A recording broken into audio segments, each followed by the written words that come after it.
All right, so the rings that you saw opening on my face at the beginning of this video, those were aperture rings inside of a lens. So, as you may have guessed, today we're going to talk about aperture.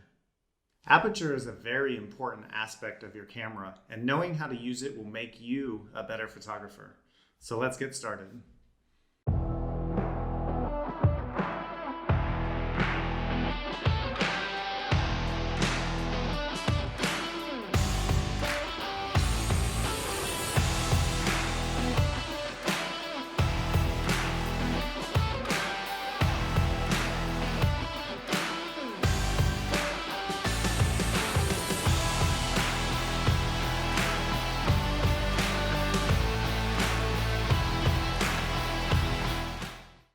Okay, so aperture, one of the most important features of your camera.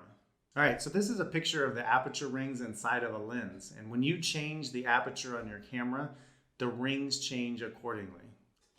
So what is aperture? Aperture is the amount of brightness that is allowed to pass through your lens and onto the image sensor. All right, when we talk about aperture, it's expressed as an F number. For example, f2.8, f5.6, f11, f22. These are often referred to as f-stops. All right, so this is where it got confusing for me when I was first starting out with photography.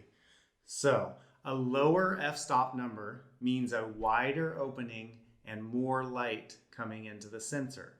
So f2.8, wider opening, more light coming into the sensor. Whereas f22 is a smaller opening and less light coming into the sensor. All right, so each f-stop changes the amount of light that's allowed into the sensor by half. So for example, if you change from f2.8 to f5.6, you're gonna get half the amount of light through that lens and into that sensor as you would if you were at f2.8. That's crazy.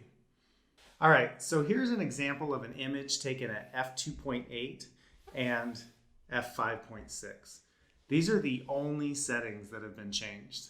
You can see how the light has changed between the two different images.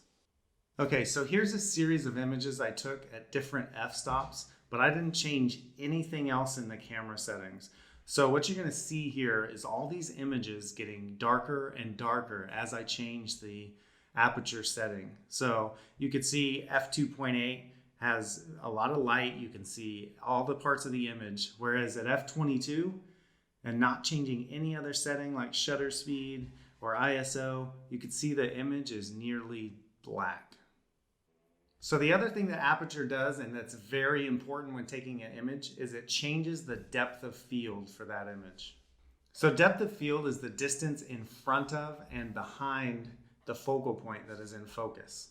For example, a portrait of somebody at f2.8, their nose and their eyes and maybe their ears might be in focus, but everything in front of that and everything behind that would be out of focus.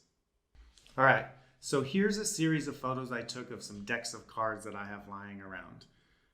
I just made a really quick studio setup to make this work. Each one is at a different aperture setting. The aperture setting is shown in the bottom left of each image, and the size of the aperture opening is in the upper left. Notice the background and how much is or isn't in focus depending on your aperture setting. All right, so is this all starting to make sense? Here's another photo I took of my dog at 2.8 and at f22. So 2.8 is the decreased depth of field, so blurry background. And f22 is an increased depth of field with a clear background. You'll notice the two images differ greatly. One's out of focus with that nice blurry background, and you can see the wall and the sprinkler head are blurred out, whereas in the other one, the wall and the sprinkler head and the grass behind my dog are all in focus. So learning how to use aperture to your advantage cannot be understated. So let's go back to the image of my dog. Here they are side by side. Which one of these photos do you think looks best? My personal opinion, I like the subject in focus and the background to be blurry. This tends to highlight the focus of your subject. However, if you're taking a landscape photo and you want everything in focus, you want all the trees and all the hills or the sunset, you want everything in focus, you're not going to want to use that f2.8 aperture setting. You're going to want to go as high as you can using the light conditions that you have.